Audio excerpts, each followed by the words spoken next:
Karena temanya ini adalah tentang bersyukur, maka kita perlu bersyukur dalam hal apa? Apa yang disebut dengan syukur, apa yang ditimbulkan dari rasa syukur, dan apa yang seharusnya membuat kita bersyukur dan bersukacita. Bersukacita dan bersyukur itu adalah hal yang serupa kalau itu dilihat pada hal yang serupa. Matius 5 ayat yang ketiga, Kristus dalam khotbahnya di buku mengatakan satu hal yang paling penting di dalam seluruh jajaran ucapan berbahagia. Dia membuka ucapan bahagianya pada hal yang paling sederhana, pada hal yang paling penting. Dia mengatakan apa? Berbahagialah orang yang miskin di hadapan Allah, karena mereka lah yang punya kerajaan surga. Sekali lagi, Kristus membuka khotbahnya di bukit. Dia mengatakan apa? Berbahagialah orang yang miskin di hadapan Allah, karena mereka lah yang punya kerajaan surga. Kristus mengatakan bahwa orang yang berbahagia adalah orang yang miskin di hadapan Allah. Yang dengan demikian orang yang miskin di hadapan Allah ini, mengapa mereka disebut berbahagia? Karena kepada mereka lah kerajaan Allah itu diperkenankan. Apa makna kerajaan Allah itu diperkenankan kepada mereka yang miskin di hadapan Allah, yang dengan demikian dan dengan jalan itu mereka berbahagia? Tidak ada manusia yang paling berbahagia di bumi ini selain daripada mereka yang bisa dan dapat mengerti apa rahasia dan misteri Allah di dalam hidup dari setiap manusia. Seperti Paulus berkata, hal yang terpenting dalam mengikut Tuhan adalah bagaimana kita mengerti, bagaimana kita tahu, bagaimana Kristus itu bekerja, seperti apa ia pada dirinya, dan mengapa ia bisa menerima kita pada dirinya sendiri. Jadi tidak ada hal yang lebih besar, tidak ada hal yang lebih mulia dari semua manusia yang pernah dilahirkan di bumi ini selain daripada mengerti tentang Dia yang mengatakan dan membawa kerajaan Allah ke dunia ini. Jadi siapakah kerajaan Allah itu? Kerajaan Allah itu adalah Kristus sendiri. Bagaimana kita mengerti, bagaimana kita memahami, bagaimana kita diterangi untuk dapat mengerti tentang kerajaan Allah ini, inilah yang paling penting. Nah, tentang kerajaan Allah itu bukan tentang sebagaimana engkau berpikir pada yang seharusnya, bagaimana kita membawa pikiran-pikiran dunia dalam mengikut Tuhan. Tidak.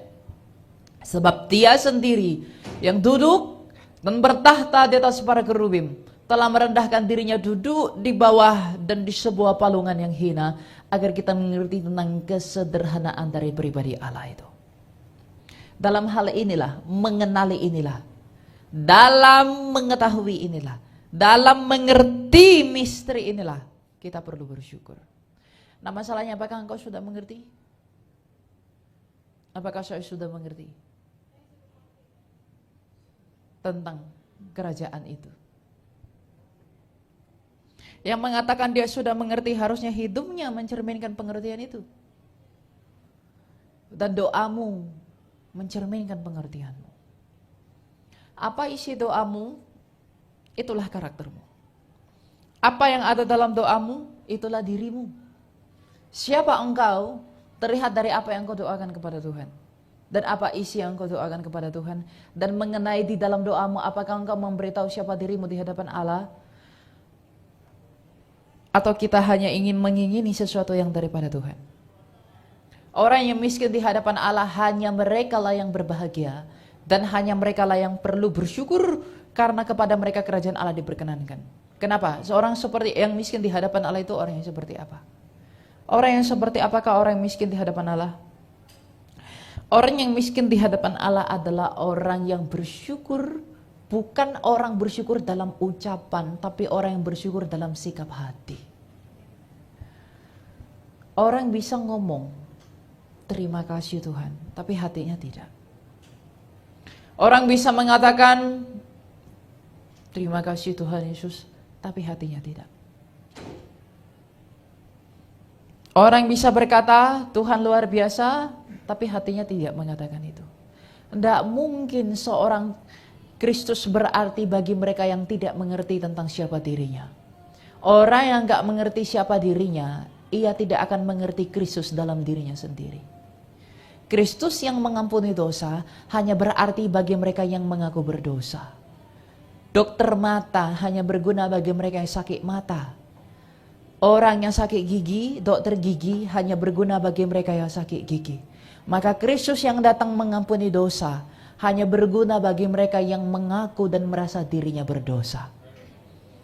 Maka sekarang apakah kita sadar, apakah kita mengerti bahwa kita adalah orang berdosa yang perlu ditolong di dalam kekayaan kasih karunia Tuhan.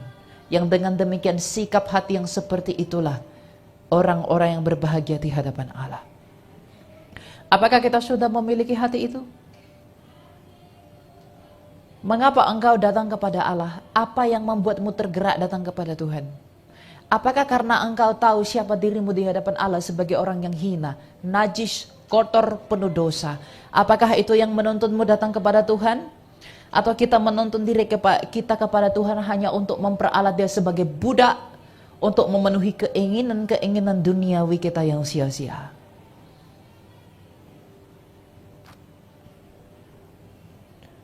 Orang bisa berkata terima kasih Tuhan tapi ada maunya. Orang bisa bersyukur di depan manusia berkata terima kasih Tuhan, aku berterima kasih kepadamu.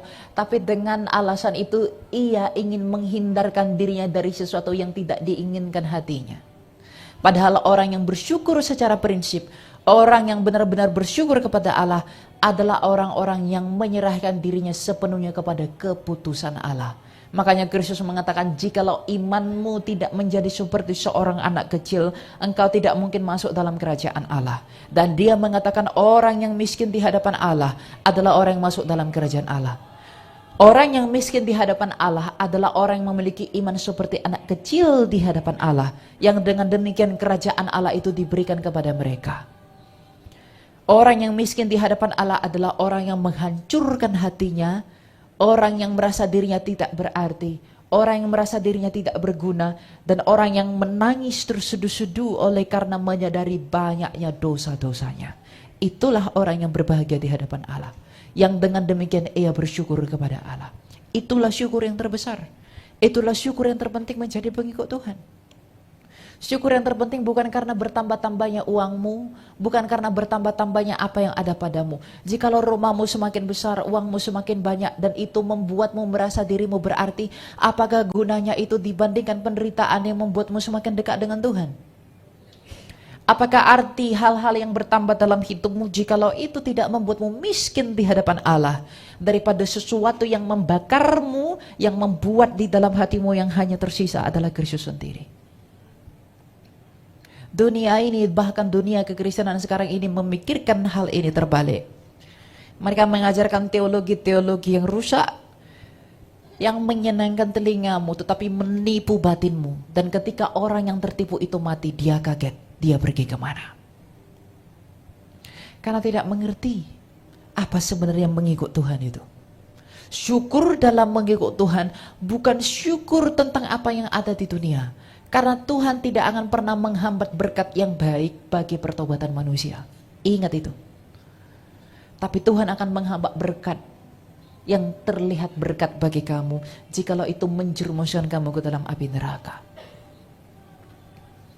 Yang kau pikir baik, yang saya pikir baik, belum tentu baik.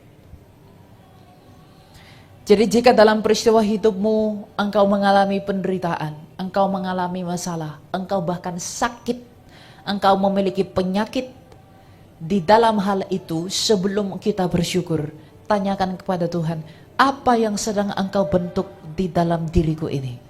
Apa yang engkau inginkan dengan mengizinkan semua ini? Apa yang ingin engkau bakar di dalam diriku dengan semuanya ini? Dengan demikian engkau bersyukur melalui sikap hatimu yang seperti itu.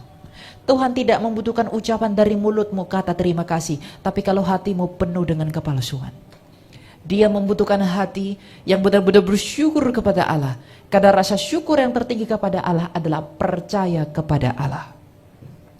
Syukur yang terbesar kepada Allah adalah percaya kepada Dia. Sebagaimana Paulus, sebagaimana Petrus, sungguh-sungguh bersyukur kepada Kristus atas anugerahnya. Karena mereka sungguh-sungguh percaya kepada Kristus yang mereka ikuti.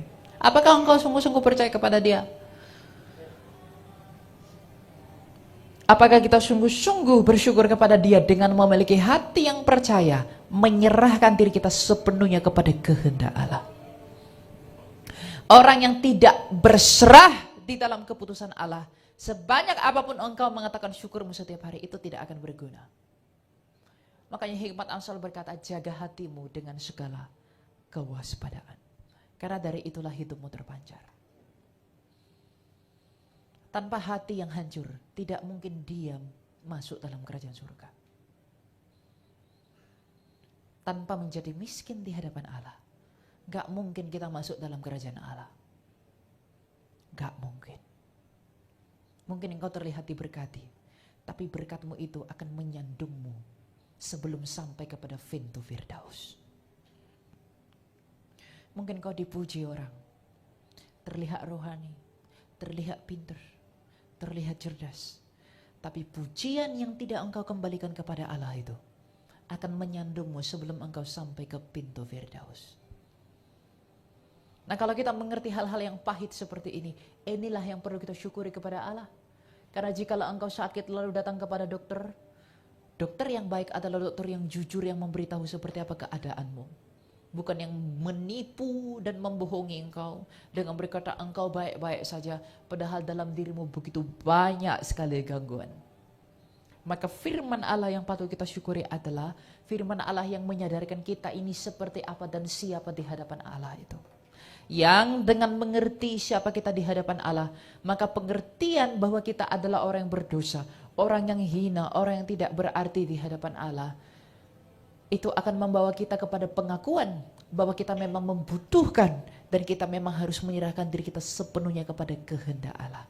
Orang yang tidak menyerahkan dirinya kepada kehendak Allah tidak mungkin hidup di dalam berkenanan Allah dan tidak mungkin akan sampai di dalam pertandingan menjemput suatu mahkota yang disediakan oleh Kristus. Karena untuk menjadi seorang Kristen yang benar, maka lihatlah kepada para rasulnya Tuhan. Bagaimana rasul-rasulnya Tuhan memiliki iman? Apakah mereka bersyukur atas kekayaan? Tidak. Apakah mereka bersyukur atas enak-enaknya hidup? Tidak. Apakah mereka bersyukur atas kesehatan daging? Tidak. Apakah Petrus bersyukur atas hidup yang berlimpah-limpah? Tidak. Apakah Paulus bersyukur atas hidup yang mewah? Tidak. Apakah Bartolomeus bersyukur atas hidup yang serba nyaman? Tidak. Bartolomeus bersyukur atas penyalibannya. Petrus bersyukur atas kemartirannya. Dan Paulus bersyukur atas aniaya. Dan para rasul bersyukur atas apa? Penderitaan. Jika engkau bersyukur atas hal yang enak dalam hidupmu, apakah upahmu? Tapi jikalau orang bersyukur, menerima keputusan Allah, baik yang pahit, baik yang manis, untuk memproses hidupmu semakin dekat dengan Tuhan, maka ada upah di balik semua itu. Tapi orang yang hanya bersyukur untuk hal-hal yang mengenakkan diri dan sesuai dengan apa yang diingininya, jangan sebut dirimu sebagai Kristen, sekalipun engkau berdiri di sini memperkatakan firman Allah. Karena di akhir zaman banyak orang tertolak, banyak orang kebuang. Banyak dari orang yang merasa dirinya, saya sudah dekat dengan Tuhan, saya sudah ikut Tuhan, tapi entah mengapa akan terbuang. Bukan Tuhan yang membuang, tetapi sikap hatinya yang membuat dia terbuang dari Tuhan. Apa yang salah pada nenek moyang kita sehingga ia tidak berkenan? Sikap hati. Apa yang membuat Yudas tidak diberkenankan Allah? Sikap hati. Ikut Tuhan tiap hari. Tahu firman Allah. Ikut Yesus. Makan minum bersama Yesus. Bahkan berjalan melewati semak duri seperti Kristus melewatinya. Tapi karena sikap hatinya melalui itu tidak sama dengan sikap hati Tuhan yang mulia itu, maka dia tertolak. Kita harus bersyukur dalam hal-hal seperti ini. Mensyukuri dalam segala hal itu bukan berarti apapun itu terima kasih, tetapi terima kasih yang kosong, tidak disertai dengan hati yang hancur.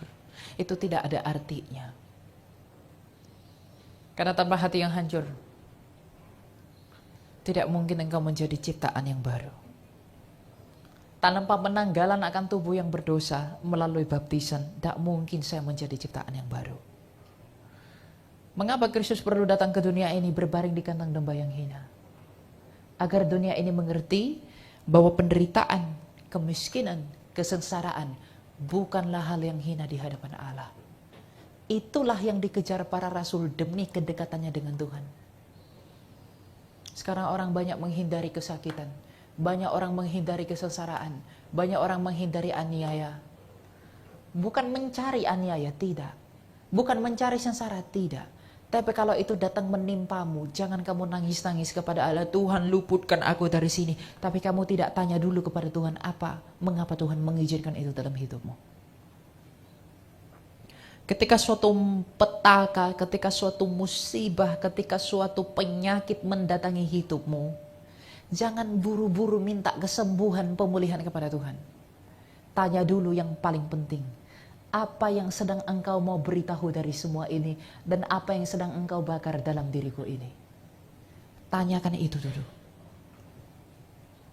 Jangan sombong di hadapan Allah. Dan Tuhan, sembuhkan aku. Kamu pikir kamu dengan berkata seperti itu kamu beriman? Tidak. Kamu sombong di hadapan Allah. Karena kita tidak mengkoreksi apa yang salah dalam diri kita, sehingga kita diizinkan Tuhan untuk mengalami pemurnian iman melalui penderitaan itu. Melalui hal-hal yang salah, melalui hal-hal yang tak benar, melalui hal-hal yang terlihat menyakitkan, melalui hal-hal yang membuat kita menangis dan datang kepada Tuhan. Tidak ada hal yang lebih indah selain daripada menangis oleh karena kita tahu siapa diri kita di hadapan Allah. Tidak ada.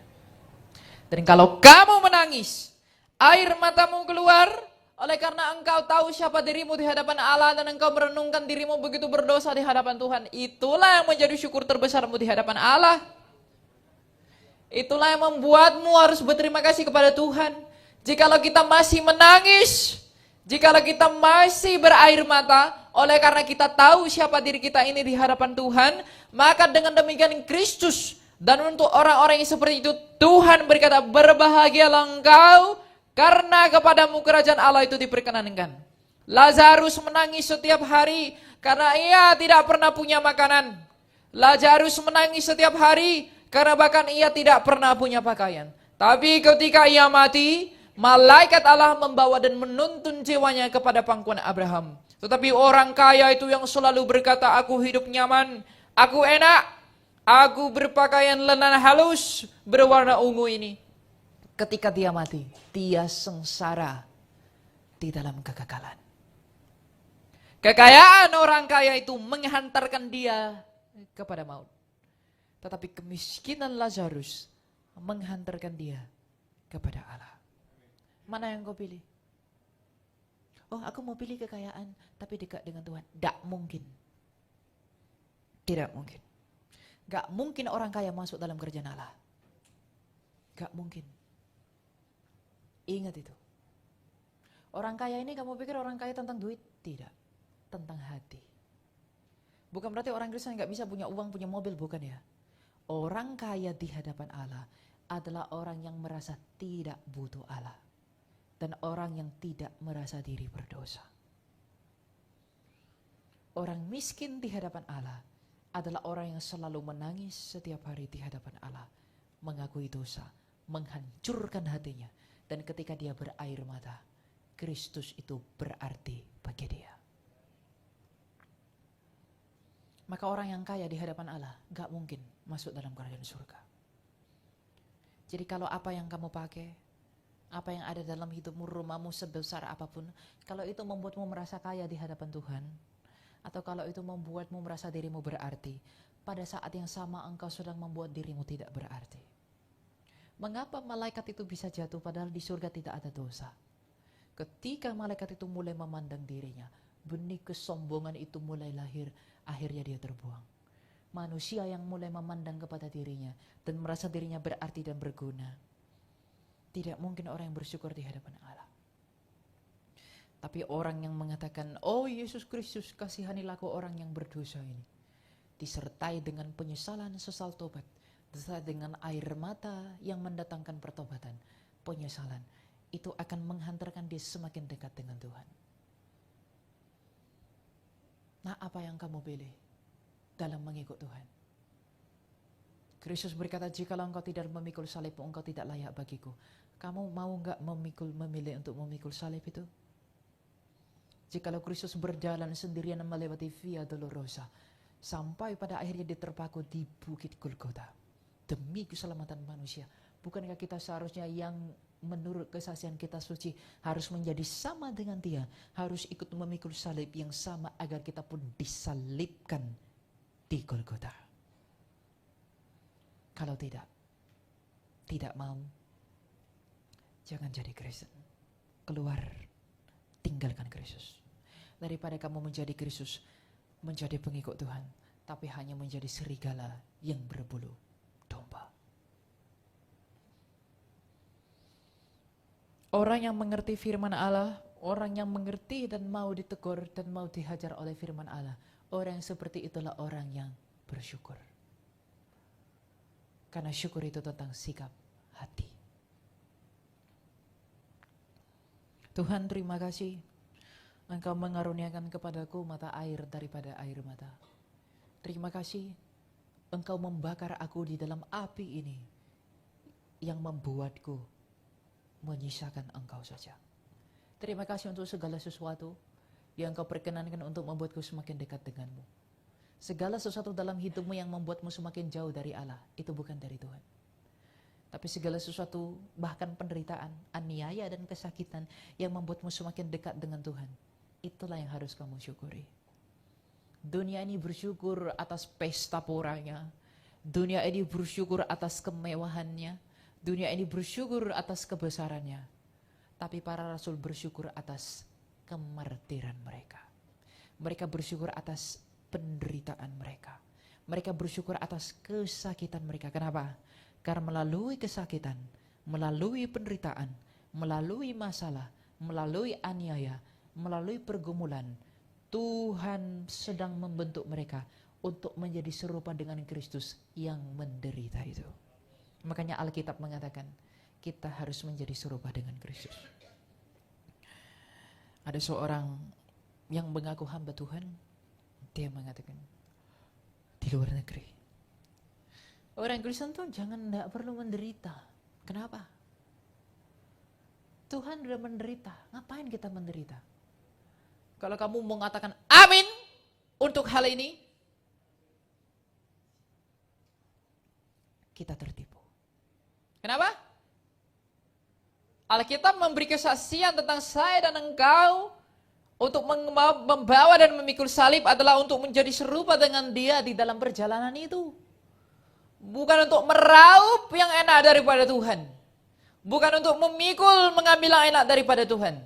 Ketika iblis mencobai Kristus ketika dia pergi berpuasa di padang gurun, apa yang iblis tawarkan kepada Kristus untuk mengikut dia? Semua yang enak, semua yang baik, dan dalam hal itu Kristus tidak bersyukur. Dalam hal itu Kristus tidak berterima kasih. Kristus tidak mengatakan terima kasih engkau menawarkan aku ini. Tidak.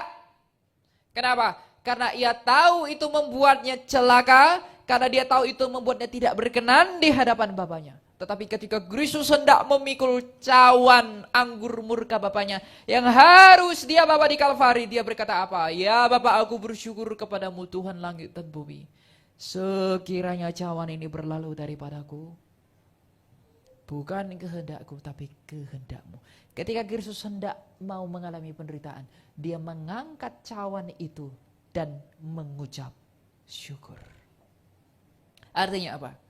Kristus bersyukur atas penderitaan yang ia tahu di dalam kasihnya. Penderitaan dia itu akan memberikan keselamatan bagi kamu dan saya. Inilah bedanya Tuhan dengan iblis. Jadi kalau kita hanya bersyukur untuk hal-hal yang baik, untuk hal-hal yang mengenakkan diri kita, kita pengikut iblis, bukan pengikut Allah. Tapi jikalau kita tidak bersyukur untuk hal yang memproses hidup, untuk hajaran, untuk teguran dari firman Allah yang hidup, tak mungkin kita pengikut Tuhan. Sebab Tuhan sendiri bersyukur dalam hal itu. Ketahuilah bahwa mengikut Tuhan tidak seperti yang kamu kira pada umumnya. Dunia ini mengatakan, dengan aku memiliki seluruh dunia ini aku bisa hidup. Yesus berkata apa? Apa gunanya engkau memiliki seluruh dunia ini jika engkau kehilangan hidupmu? Apa gunanya engkau memiliki seluruh dunia ini kalau kamu kehilangan nyawamu? Tetapi apa sih yang membuat kita harus mengikut Kristus? Apa sih yang membuat para rasul rela menderita demi Yesus? Apa sih yang membuat Paulus rela dipenggal di Roma demi ikut Yesus? Apa yang membuat Petrus rela disalib terbalik di Roma? Apa yang membuat Andreas, Bartolomeus, dan rasul yang lain rela martir demi Yesus? Apa yang membuat Yohanes rela digoreng di minyak panas? Apa yang membuat Athanasius? Apa yang membuat Polikarpus? Apa yang membuat Irenaeus rela mati demi Kristus?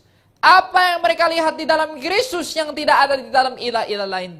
Apa yang mereka lihat di dalam pribadi Kristus yang tidak mungkin mereka temukan di dalam dewa-dewa orang Roma? Apa yang mereka temukan dalam Kristus yang mereka tidak temukan di dewa-dewa orang Mesir? Apa yang mereka temukan pada Kristus yang tidak mereka temukan di dalam dewa-dewa orang bangsa Gerika, orang-orang Yunani? Karena bagaimanapun semua yang dilahirkan dari keturunan dan dari darah Adam, orang di seluruh dunia ini, apapun agamamu, apapun kepercayaanmu, dari perempuan manapun engkau dilahirkan, orang Tionghoa, orang Batak, orang Amerika, orang Eropa, orang Afrika, orang di seluruh dunia dari zaman Adam sampai hari ini hingga Maranatha, yang dicari oleh seluruh dunia itu hanya satu hal. Mengapa anak muda sekolah pergi ke luar negeri? Mengapa mereka rela orang tua mati-matian sekolahkan anaknya ke luar negeri? Mengapa engkau berbisnis sampai hari ini? Mengapa ada orang berbisnis kotor demi uang? Mengapa ada orang begitu mati-matian membunuh orang lain demi bisnisnya sendiri? Mengapa orang cari uang banyak? Mengapa seluruh dunia mati-matian cari uang? Mengapa orang bekerja cari uang? Yang diinginkan manusia di dunia ini hanya satu, hidup. Orang bekerja cari uang demi perut, demi tetap hidup. Kamu sekolah tinggi dengan ijazah yang bagus, kamu masuk apply ke company yang besar, dengan demikian engkau menghasilkan banyak uang, dan dengan demikian kamu bisa hidup. Mengapa kamu membangun rumah besar? Agar kamu hidup dengan baik. Mengapa kamu punya uang banyak? Bisa beli makanan sehat agar kamu bisa panjang umur. Orang-orang kaya ketika sakit berobat ke Singapura, berobat ke London biar tidak cepat mati. Hiduplah yang dicari manusia. Sampai hari ini kamu hidup hanya untuk mempertahankan hidupmu. Semua orang di dunia ini, orang pinter, orang bodoh, hamba Tuhan, besar kecil, kaya, miskin, laki, perempuan. Semua orang itu berlomba-lomba mempertahankan hidupnya. Hiduplah yang diinginkan oleh seluruh manusia dari zaman Adam hingga Maranatha. Dan yang paling ditakuti manusia itu apa? Kematian, kehilangan hidup. Xi Jinping ketika bertemu dengan Vladimir Putin di Tiongkok, mereka berdiskusi bagaimana menemukan teknologi negara-negara komunis ini untuk mengubah rekayasa biologi manusia. Dengan demikian metabolisme sel-sel itu tidak cepat mati sehingga manusia itu tidak mati-mati. Orang-orang kaya di Amerika Serikat bakar duit, berinvestasi kepada perusahaan farmasi untuk menemukan obat-obatan agar manusia itu tidak menua-menua. Sekarang banyak obat diet lah, obat muda, suntik ini, suntik itu, biar umur 50 kelihatan umur 12. Anak muda, mari minum matcha, minum ini, biar tidak tua. Orang-orang kaya pergi ke dokter, tanya apa? Sedot lemak, biar langsing. Biar ini, biar itu. Kenapa? Kalau saya banyak lemak, saya nanti diabetes. Saya mati. Takut mati kan? Semua manusia di bumi ini takut pada kematian. Apapun agamamu, apapun kepercayaanmu. Semua orang di dunia ini menginginkan satu hal, yaitu hidup. Dan semua orang di dunia ini menakutkan satu hal, yaitu kematian.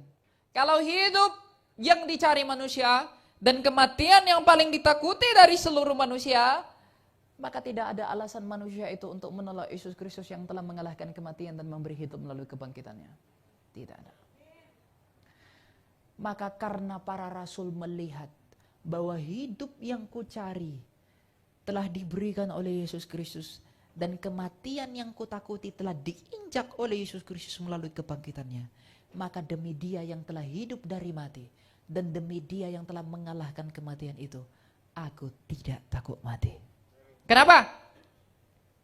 Karena Kristus berkata, akulah pokok anggur yang benar, di luar aku engkau tak dapat berbuat apa-apa. Jadi kalau demi uang, anak muda, kalau demi harta, demi uang, demi perempuan kamu meninggalkan Tuhan, kamu meninggalkan Yesus, orang paling kaya di dunia ini bisa berbuat apa? Orang yang paling kuat di dunia ini bisa berbuat apa?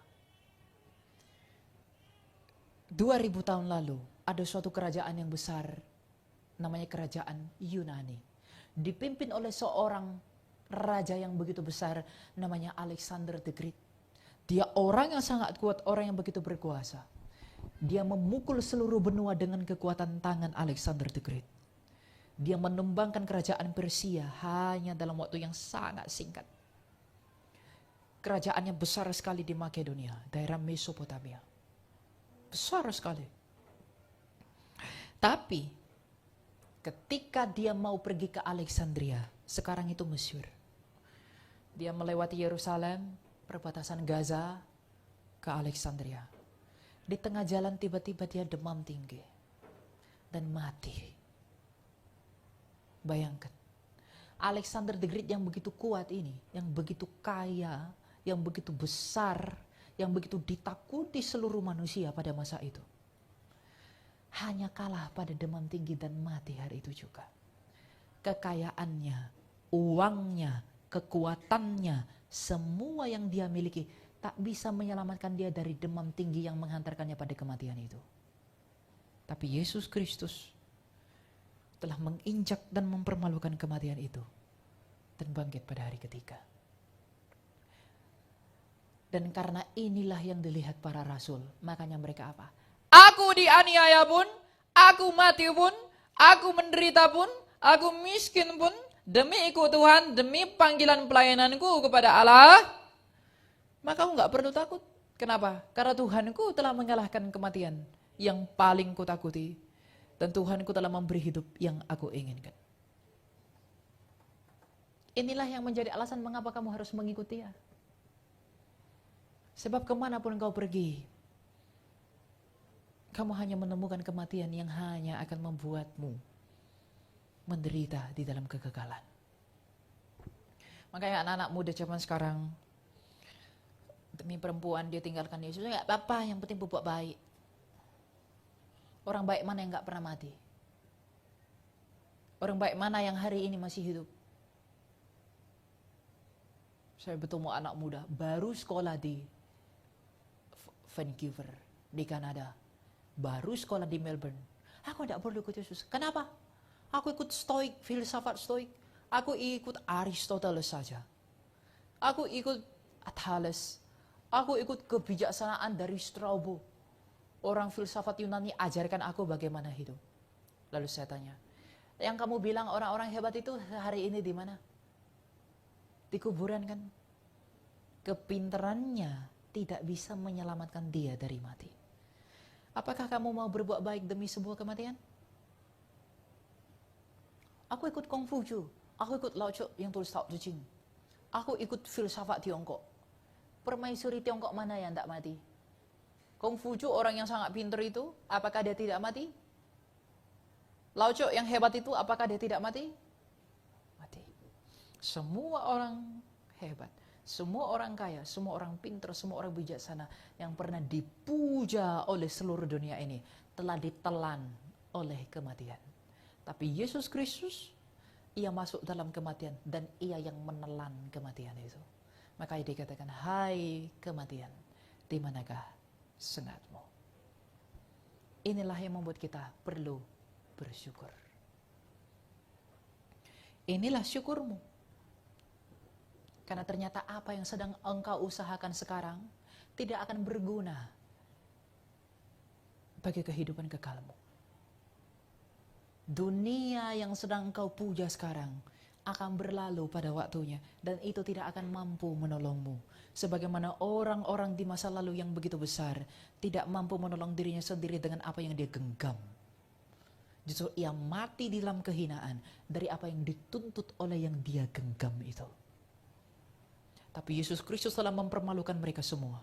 Dalam keadaannya yang paling sederhana, dalam keadaan yang paling miskin, Yesus Kristus telah mempermalukan seluruh manusia di dunia ini.